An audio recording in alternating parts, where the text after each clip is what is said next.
more life and times of George Washington. And we're now still in Boston here. And so by the time we get to March of 1776, the British are in the process of leaving Boston. Ships have filled the harbor. The troops board the ships. The troops, they take off. The city falls quiet. And for the colonies, this really kind of, feels like a victory. There was no major battle.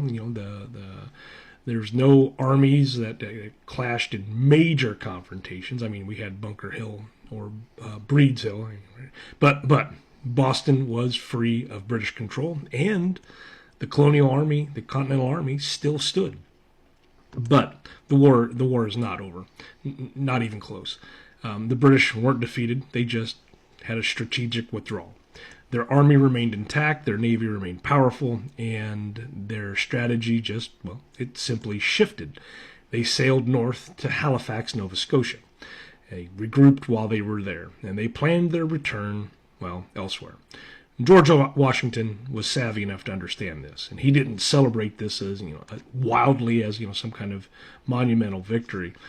He didn't just run around mission accomplished or kind of stuff like that. Right? He worried, and so the Continental Army was still in a pretty fragile state, and supplies were inconsistent at best. Enlistments were beginning to expire. Congress, the Continental Congress, was arguing over money and who had the authority to do things. Now Boston was won, right? Now the siege was over, but nothing was settled. Independence had not yet been declared. Foreign allies had not committed to the rebellion. The British Empire had not backed down, and so the evacuation of Boston proved something important, and that was the colonies could resist. They could organize. They could force these kind of decisions, right? But it also revealed an important truth, and this would be a long war. Now, the one city, Boston, which was, rather important, did not decide everything. And one moment also did not define the revolution.